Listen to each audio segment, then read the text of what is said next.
welcome to another episode of Scott Reads Comics. Today I'll be talking about the official handbook of the Conan universe, #1, published in 1986 by Marvel Comics.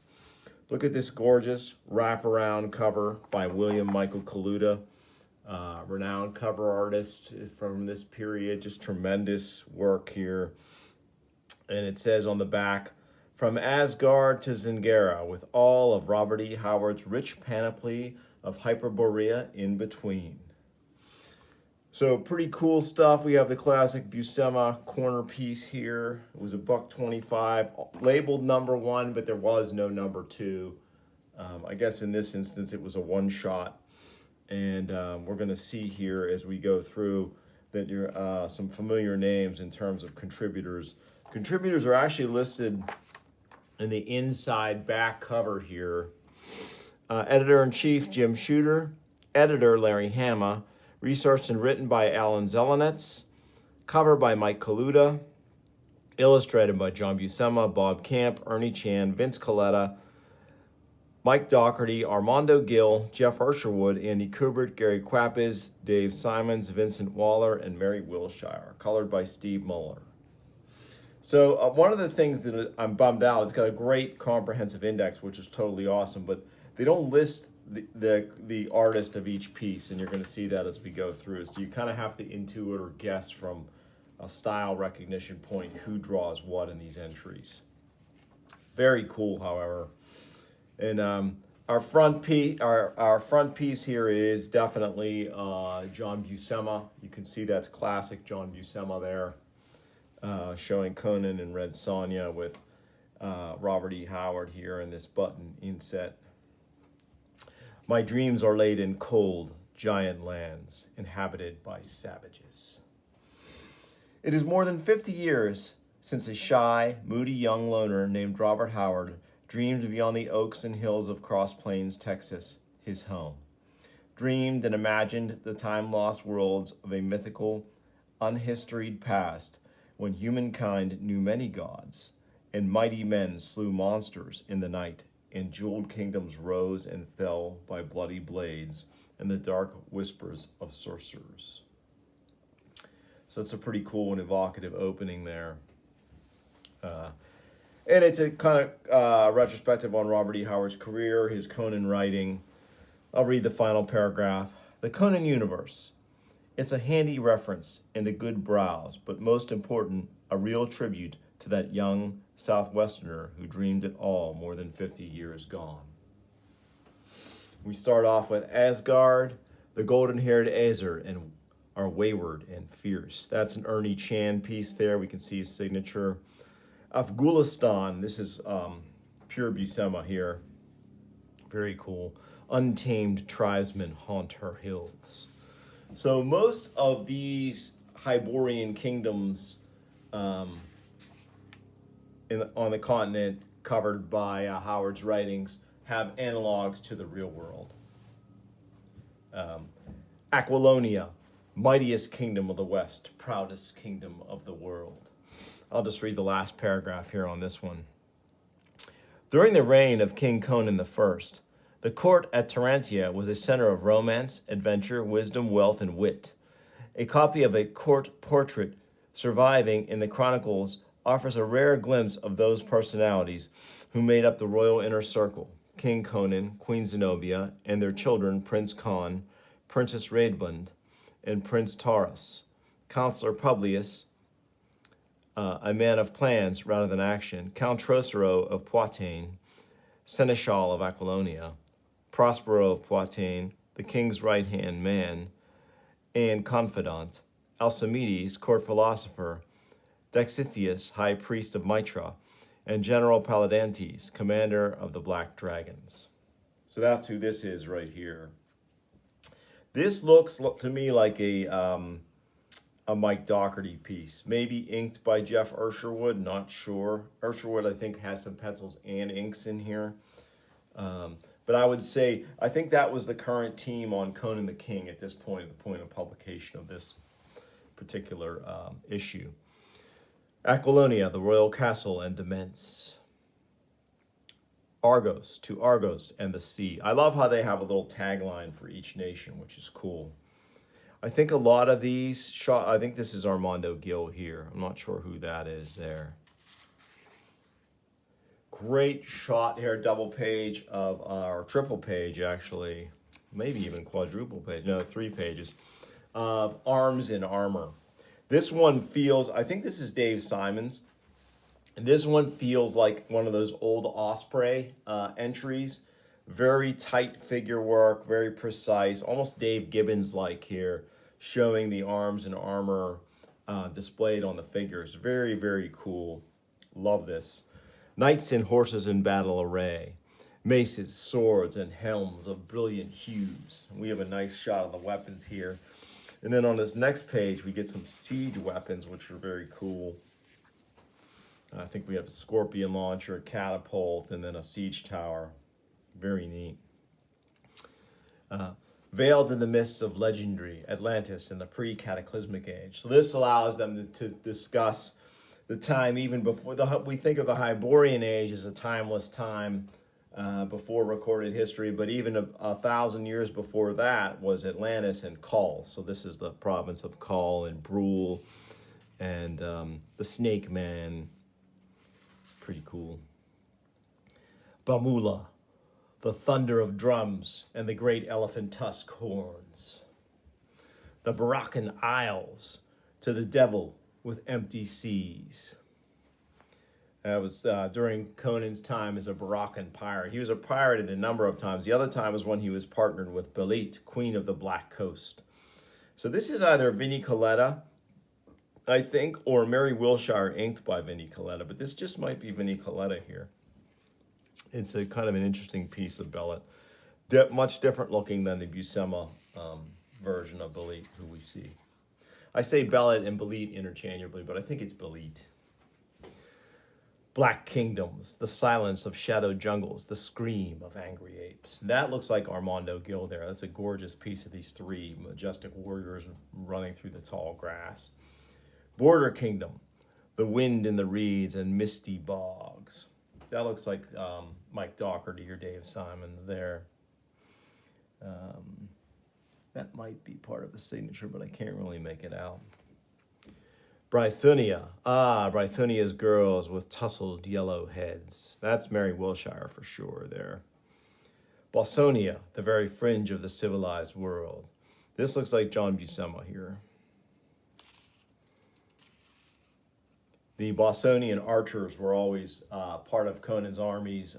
They're sort of like segregated into their own unit because they were so good at archery.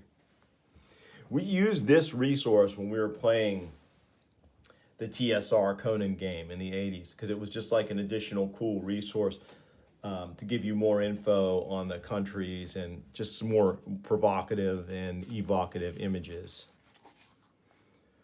Corinthia. Goatherds piping melodies in her green hills. I'll just read a bit of this one. A land of mountains and nondescript city-states joined in loose alliance. Corinthia is a lesser Hyborian kingdom whose major claim to fame is that the road of kings passes through its central countryside. Its people practice self-sufficient farming and herding and some small industry, including the production of wool and handcrafted musical instruments. So what's cool about Corinthia was it was the setting of Rogues in the House, which is my favorite Conan story of all time. So we just touched on that not too long ago on the show. Cimmeria, a gloomier land never was, all of hills darkly wooded. And that's Buscema right there. Maybe Buscema on Bob Camp, but it's definitely Buscema pencils. This looks like Buscema on Bob Camp here. I like Camp's kind of rounded inks on Buscema's pencils. Conan, black-haired, sullen-eyed, sword in hand, with gigantic melancholies and gigantic mirth. Again, the perfect quotation for this passage, for this page. And it goes through a pretty detailed history of Conan's travels, conquests, and losses. Pretty cool. This is a neat one, too. I love how this one is just basically two-tone. Not black and white, because there is some blue in there, but it's just totally awesome, the use of technique here. Gods and worship. He who denies the gods is as blind as he who trusts them too deeply. Pretty awesome. So yeah, you get all the major gods here mentioned. Set in the background there. One of these is Crom, I'm sure. Might be this guy or this guy. We love this growing up, especially in our Conan RPG playing days. This was just totally awesome. A great comic book style map of the Hyborian continent. Very, very cool. And again, many of these had analogs to the real world. Like Vanheim is India, essentially. Kitai is China. Hyrcania, not sure about. Someone who's more of a Conan scholar could easily rattle these off. I'm not. I don't pretend to be. I'm just a fan. This map design is Tony Edwards. Pencils, inks, Elliot R. Brown. Lettering, Diana Albers. Really nice map. Love it. Hyperborea. The gate of Hyperborea is the gate of death. The red hand from the one Howard short story, very cool. The riders of the steps wear steel and silk and gold. That's for Hyrcania. Iranistan, kings in gaudy silks inspired helmets. Let's see here. Kitai, splendid, wise, and civilized before the West was in its dawn. Very cool. And this one's signed Bob Camp, which is really nice. This is Armando Gil right here, and I would say this is probably also Armando Gil. Not sure about that one. Could be Dave Simons, though. That little dwarf reminds me of when Dave Simons was inking the D&D comics, and just the figure work looks similar. Kozaki, wolves of the steppes, owning no law but their own. Remember, Conan was also a Kozak chieftain for a while. Last line of this entry. On occasion, the Kozaki will present a double threat to Turin by joining forces with the pirates of the Viliet Sea in order to harry the ports of the coast and beard the lion of Turin in its own den. Very cool.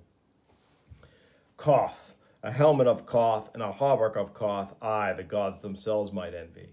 Conan spent a good deal of time as a mercenary and a mercenary captain in Koth, and got into some pretty interesting intrigues in the little city-states in Koth. Capital of Koth is Korshemish, Queen of the South, a walled city of spires, minareted mosques, markets, and broad white streets. Here, between endless civil wars against rebel princes, the king retreats to his palaces behind high walls amidst lush gardens, artificial streams, and flowing fountains. Here's a lovely full-page entry on Call. Longing stirred in him, and strange, luminous dreams roamed his soul.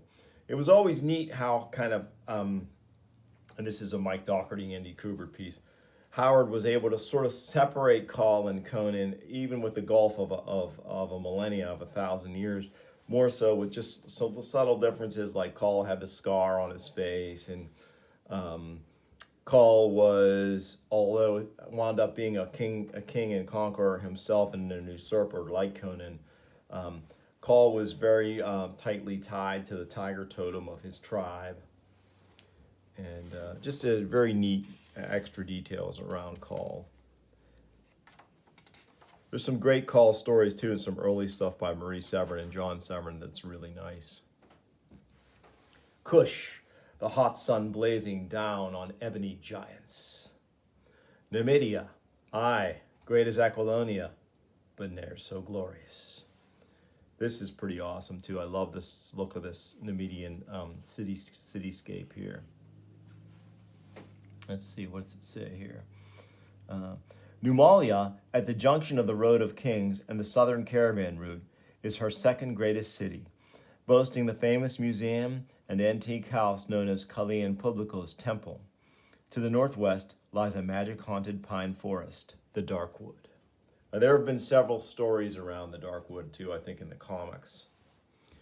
Ophir, mines of diamond and mountains of gold. That's Ernie Chan. It's so distinctively Chan. Ferocious sealand tribes and forest-dwelling brothers. That's Pickland. That's pretty cool. I think that's Armando Gill, too, for that Cush piece.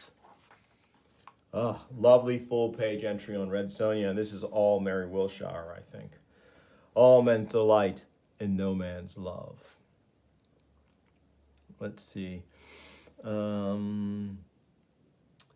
Let's read the last part here. I think this actually covers up to Conan the King number 28, where she guest stars in a really cool story I need to cover on this show.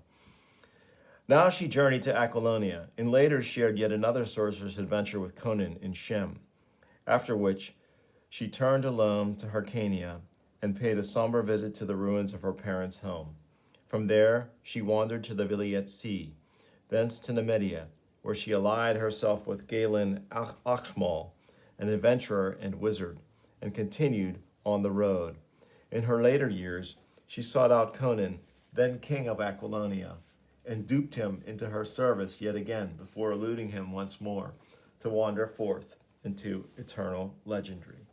So that last sentence there is referring to Conan the King 28, which is a great book that I definitely am going to cover on the show because it's a really cool self-contained one-shot story, double-sized, but all in one done.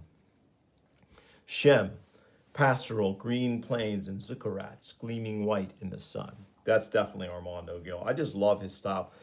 Armando Gill, for my money, while a great artist on his own, is the best inker Michael Golden ever enjoyed. Just a totally great inker for Michael Golden's style. They have an entry on sorcery and demoncraft. One who commands the spirits commands the earth. That's pretty cool.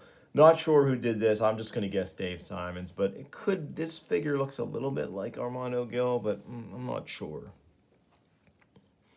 Among the most notorious wizards of the age of Conan were Thothamon, Prince of the Black Ring, Natok, the Veiled One, the Master of Yimsha, and the Four Seers of the Black Circle, Zaltotun of ancient Acheron, Zothalanti, the Vulture of Koth, Ya Chiang of Kitai, and Pri-Yun of Kambuja. The very utterance of their names was believed to call down an evil eye upon the speaker, and tales of their shadowy deeds done in darkness brought a chill to the heart of the bravest soul. Very cool. Here's Astigia, the ancient and evil kingdom, serpent of the south. Lazitlans, the people of the feud. This is a cool Dave Simons piece here. Of course, Stygia is famous being the home of Thothamon.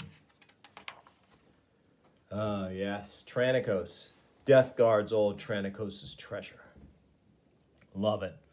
To this day, that demon guards the haunted cave of Tranikos, where, amidst a smoky haze and glimmering blue mist, the giant pirate and his 11 captains sit about an ebony table, staring at their hoard, dead but not rotted, their jeweled wine goblets yet held in their grips. The chroniclers record that even Conan of Samaria failed to defeat the demon of Tranikos' cave. Turin, splendor of the East and mistress of the Viliet.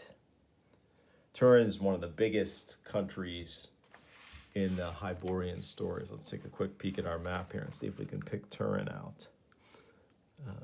There it is, right there, right along the Viliet Sea. Separated from Hyrcania by the Viliet, although actually they wrap around the Viliet, so they border Hyrcania as well. Valeria, another nice Mary Wilshire piece here, another of Conan's female companions. Why won't men let me live a man's life? After fleeing Zucotl, Valeria was at last won over by Conan, and they had a brief amour. But the clash of like temperaments and independent spirits soon proved too trying. Parting on good terms, Valeria left Conan behind in the Black Kingdoms, and herself returned to the sea, where she again took up her pirate's cutlass and added yet greater glory to her legend. Very cool.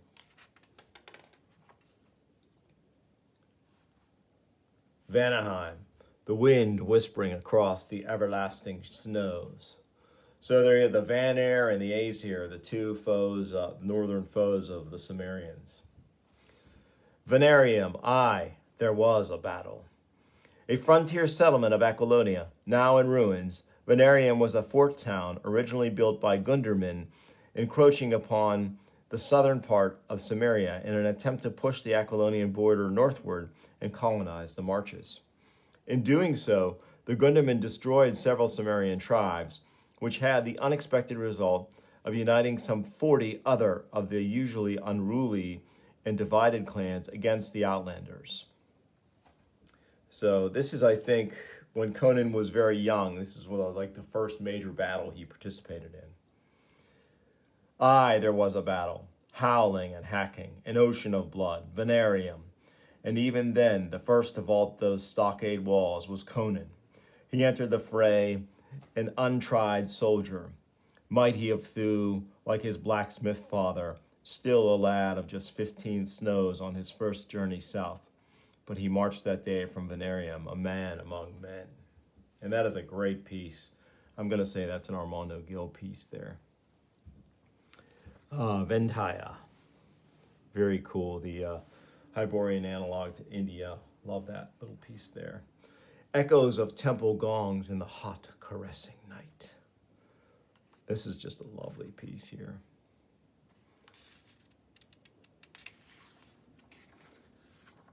And finally, last page here, Zingera, proud Zingera, land of chivalry.